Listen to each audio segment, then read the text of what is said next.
Well, everybody, welcome to Legal Aspects of Law Enforcement. This is the summer online version of this course.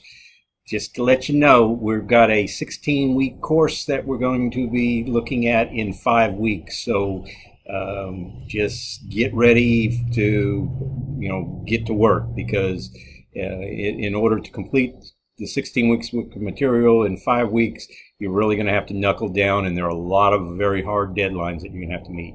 So with that said, let me get out of the way and we'll get to the course. This is the introduction to the course. We'll talk about what's expected of you this semester. The case reviews you need to do, the videos, the book you have to read, and so forth. And if I get out of the way, we can actually get to it. So first, let's go ahead and get into Blackboard. And then we will pull this particular course up. Go into My Courses, and I'll find the Legal Aspects course. Next, I'm going to go ahead and put this in the student mode so you're going to see what you will see and not what I see. First thing we're going to do, you're at a dashboard page which has things like announcements. There will be some announcements here if I have any announcements during the semester. There's the due dates. You can't pay too much attention to these because with the way the course is set up, where you must complete one item before you go to the next one, I don't have due dates set up in Blackboard. So it's, this to do is not necessarily going to be very helpful to you. So let's go ahead and get started with the Start Here page. On this page, you'll have a link to the syllabus. We're going to go over that in a minute. You have a link to my grades. You have a link to my office hours. These may not be the final hours, but that's you'll have to see which courses make and so forth. Then you've got the course schedule. The one showed here is from the summer of 2019. If this is a different year you're watching it in, it will be updated in Blackboard in the current version of Blackboard. But as you can see, we're going to be covering a lot of material rather quickly, approximately 3 chapters a week. Let's start to talk about the fact that the course shows that it's starting on Monday. In the case of 2019, it was the 15th because we keep roll for online classes on Monday. Classes actually will start on, this semester on Wednesday. So just keep in mind the start date is not necessarily the date that's showing up when you registered. We start at the first day of a Summer 2 course. So, in 2019, it's going to be on Wednesday, July 10th. And you'll see we also cover about 3 chapters a week. You'll have a test every week except the first week. You'll also have a discussion due each week. And for this course, you will have 2 case studies due. One due on the 3rd week and one due on the 4th week. So you're going to have to. They don't take that long. Don't kind of fret over that. You got a lot more material to cover that you will have to work on. But the case studies they'll take an hour, maybe 2 hours each. So they're really not that bad.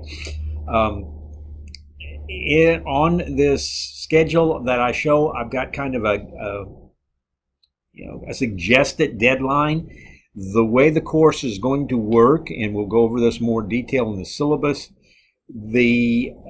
Everything that is due for the week is due by midnight on Tuesday at the end of that particular week. So week 1, you'll have to do the intro review. You'll have to make a 100 on the introductory exam.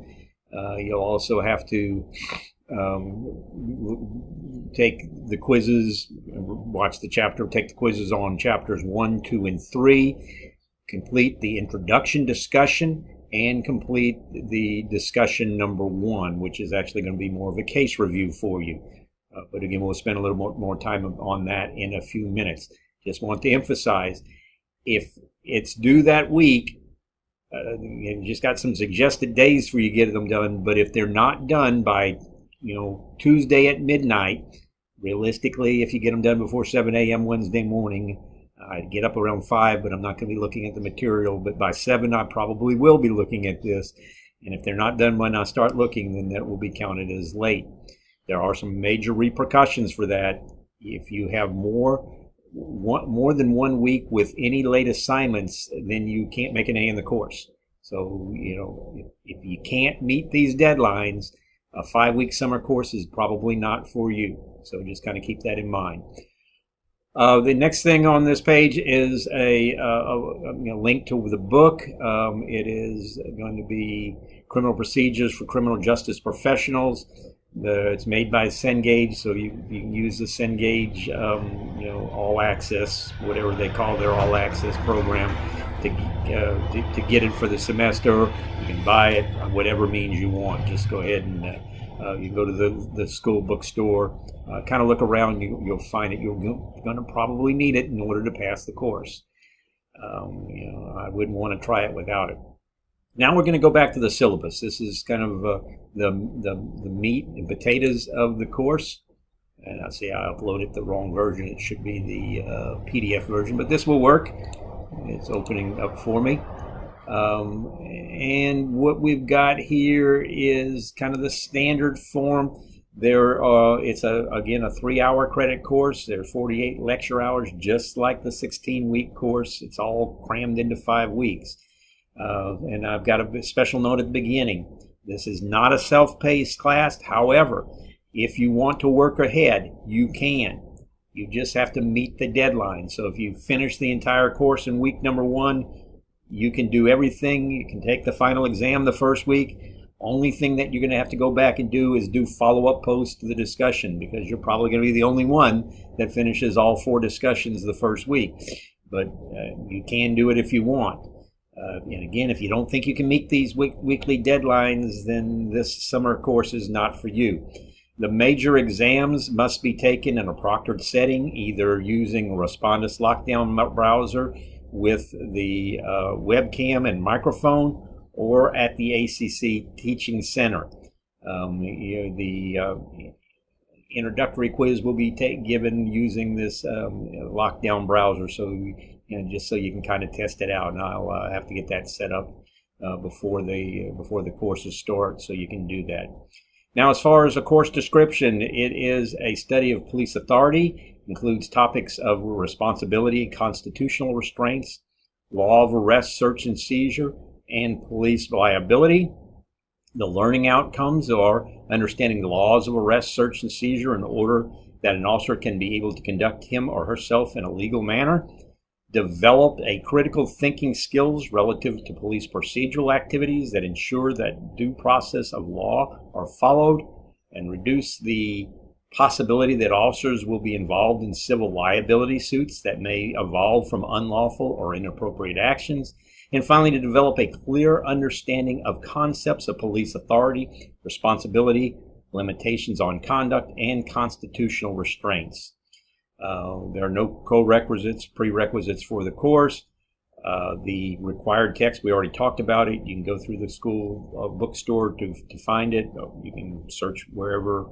We, again, have another copy of the course schedule. It is pretty much set because it's kind of open dates, but if there are any changes for whatever reason, I will let you know.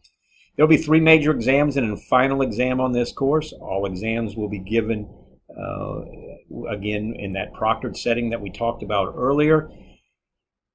And the exams are going to be multiple choice exams. You'll have a review form, that is the discussions. And we'll kind of go over that a little bit more in depth when we get down to the exams. I'll talk about them again.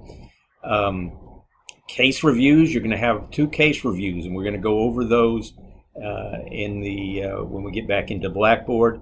And then participation and discussion. You've got basically 5 different discussions. You've got to introduce yourself in one. You have 4 discussions that are going to be reviews for the exam, where you've got a list of all the topics. You're going to answer every one of them that you can, hopefully all of them, including page numbers, so that you can share with the class. And then you're going to read everybody else's, and you're going to respond to or discuss at least one other student's participation or discussion post. These are going to be done as attachments because of the size of them.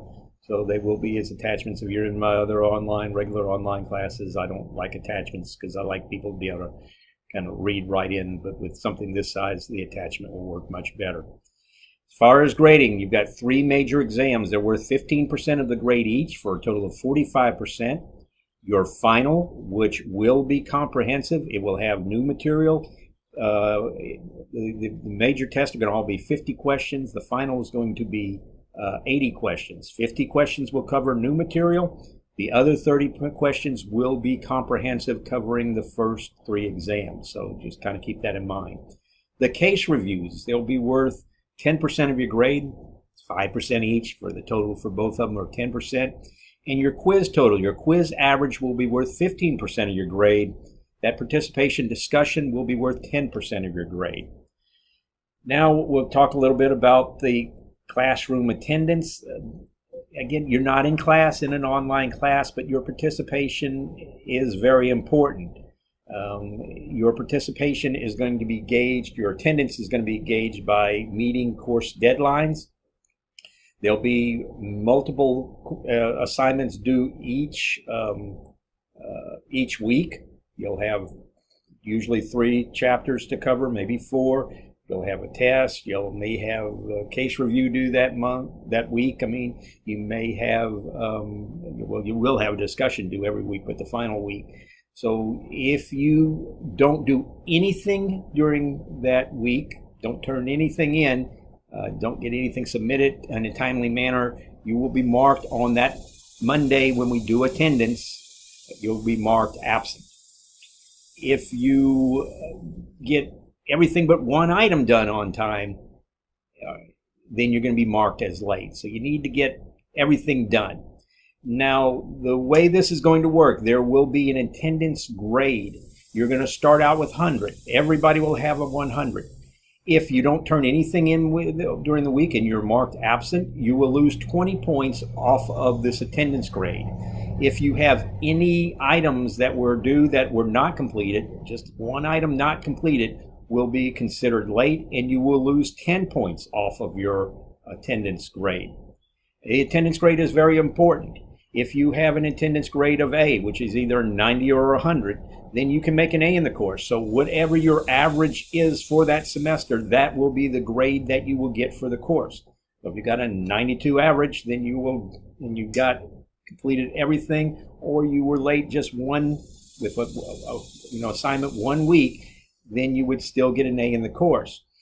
If your attendance grade is 80, that means you were either didn't do anything 1 week, or you were late with assignments on 2 different weeks, then you would get an 80. Then the highest grade you can get for the course would be a B. So if you've got a 92 average, you get a B, not an A. If you get a 82 average, you would get a C, not a B, because you get a point reduction because of that 80 score in your attendance grade. If your attendance grade gets down to 50, then you can't pass the course. So just kind of keep that in mind. You've got to get everything done on time. That is very, very important for this very brief course.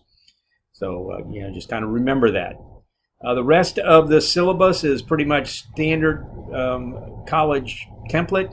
So you want to know what is available to you, please read it. If you have any questions on the syllabus, give me a call or send me an email, preferably. And I will try to clarify anything there. So now let's go back to the to Blackboard. The weekly content you will find in this weekly content tab. If you click on that tab, you will see that for each of the 5 weeks there's a folder, and I've got a list with that folder telling you everything that you need to do that week. So let's look at week number 1. In week number 1, you will be required to watch the video, for the introductory video, take the quiz, which you need to make a 100 on. So keep that in mind. You've got to make a 100 on the introductory quiz. All other quizzes, you need to make at least a 70 in order to move on to the next chapter. Each week, first thing that will show up, it will be posted on Wednesday of the week, will be a weekly update. And you can kind of click on the weekly update, and it will tell you about what's going on that week. Well, there everybody, it is. welcome to All week right. 1 here. You got to see the weekly update. There will be folders set up for each chapter that is due. So for the first week, we're going to be looking in the introduction folder. You will have a chapter 1, chapter 2, and chapter 3 folder that will show up below there, but only after you have participated in the introductory discussion, which we'll talk about in just a minute, and you have made at least a 70 on the first, you need to make at least a 100 on the introductory quiz. You can retake it as many times as you want. Watch this video, the introductory video. This isn't, the video I'm filming now will take the place of this video that's from a previous class, but it will be right in here. Once you complete that, then take this introductory quiz, make at least that 100% on there, and then you'll then complete this introduce yourself discussion board, where you just talk about yourself, real brief, tell us about your major, your job, and so forth, so everybody knows who's there. Don't worry about these dates, obviously. It's not due in 2017. That's from a previous semester. But that will be erased out there. And then I've got a little thing that showed you how I use Blackboard. That's actually a little bit outdated, so I have to update that. And then once you get that done, if you go back to this week 1, then below that, a folder will open up that will be chapter 1 and chapter 2 and so forth. Now, we've got 2 other things on this week. Besides the chapters, you have the discussion number 1, and it is to complete the attached exam review. I already mentioned it earlier. It's in an attachment. All you want to do is right-click on this attachment. If you're using a Windows compatible browser, I'm not sure exactly which way you click if you're using something by Apple, but there's a way to save the file. In Chrome, it will say save link as. In other browsers, it may say save target as. Save it. Remember where you save it. Then go in there and you will see all the review questions. I'll kind of see if we pull it up in Windows. Maybe. It's thinking about it. There it goes. And what you probably want to do before you watch the videos is pull this up so you can kind of get an idea of what you're looking for when you're watching the videos and reading the chapter. You'll want to click right in here, write your answer, what you think would be on the test from this material, and include the page number. This will help not just you, but your fellow students. When you're taking the exams are open book. If you can, you got the wrong thing about that particular item, you can go to that page number, maybe find the right thing. Keeping in mind, you need to complete the exam, everything in the exam before you check anything, or you may run out of time on the exam. That happens quite a bit. So that's it for the discussion. The other thing is the case review. So if we go over here to the case review tab, and it will show you the 2 different case reviews you have. There is a little template for you to use and the case review instructions. Follow the template, follow the case review. And what you want to do is, again, same thing as you did before, right click and download it. The instructions are in a PDF format, and you should be able to kind of read them and fill in each one of these areas. The case information is the section where you're going to talk about the case itself, or the point of error, what you're talking about. Like in Miranda, it was being advised of your rights in custodial interrogation. So you don't really talk about Miranda in this section. Talk about maybe something about in the U.S. Constitution affords you many rights, including the right to not incriminate yourself when being interrogated by the police. The thing about this is that not everybody was aware of this right, and the U.S. Supreme Court in the case versus Miranda versus Arizona made the determination that we're asked to review whether a person's rights were infringed upon if they weren't advised that they had rights, something like that.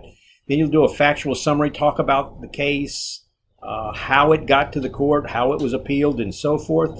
Then you're going to talk about the point of error. This has to do with what the lower court, with the person that's appealing the case, said the lower court did wrong, where their error was, and why it should be overturned.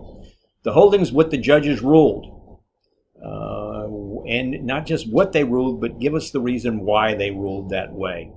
Concurring opinion is going to be an opinion by a judge who agrees with the decision of the majority of the court, but does so for a different reason.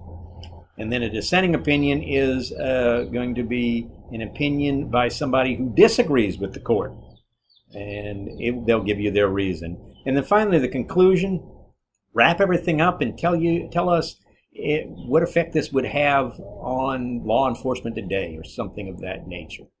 So again, you've got two different case reviews. For the first one, we're going to look at some precedent-setting case. If you click right here, you will be able to select your topic. If you're using Chrome, all you have to do is click where your name goes, type your name in. Some of the other browsers aren't going to allow you to do that. So if you're using a browser that won't, if you choose a topic, email me and I will type your name in there. We're going to limit these to one per person. Now, you may want to look at these cases before you choose to pick one. Don't just pick one, kind of read through it and see if it's easy for you to understand. So let me grab Gideon versus Wainwright and show you where you can search for them. What you're going to want to do is go over to scholar.google.com. Here's scholar.google.com, and then it will probably be on articles. So you're going to hit on case law. Now, in this case, we're looking at a U.S. Supreme Court case, so you can click on federal courts if you want. Right-click here, paste, or however paste. But again, just to put your topic in there, or the one you're thinking of choosing. Click on the little arrow, and there it is. You'll see many other cases that are going to quote Gideon versus Wainwright because it was a precedent-setting case. And you will click on this. And now you have the case review, and you can kind of read through there. And this one looks like it's rather brief, so it might be a good one to choose.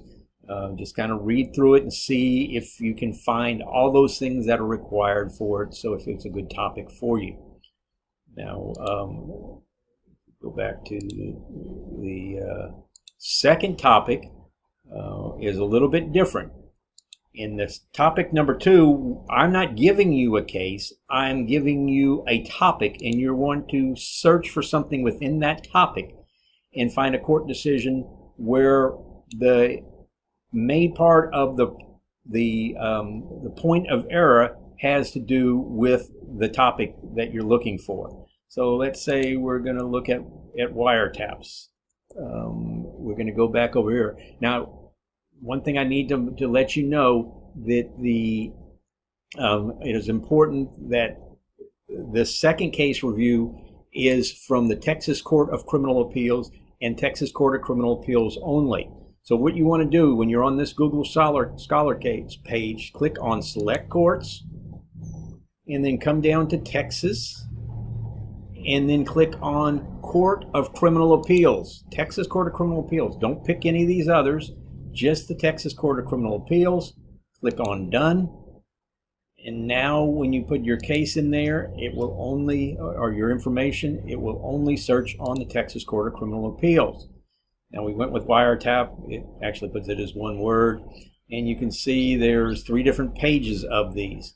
So you want to look at them, read them, and see if the point of error had to do with a wiretap, of why, what they were looking at. So you'll have to read through of them to determine that.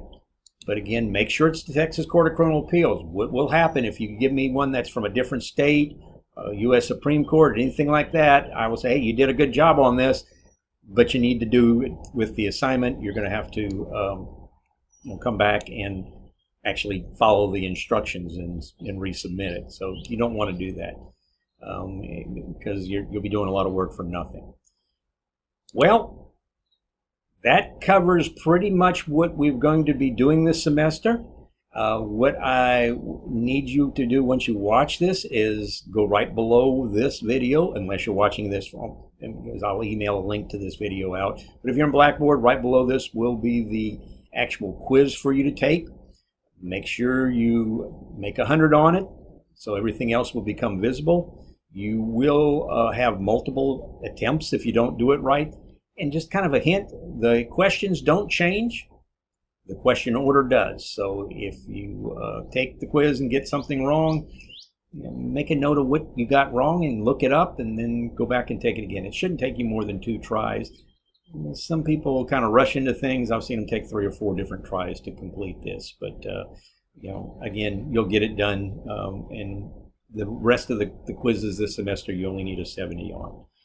Again, that's about it. I'll talk to y'all later.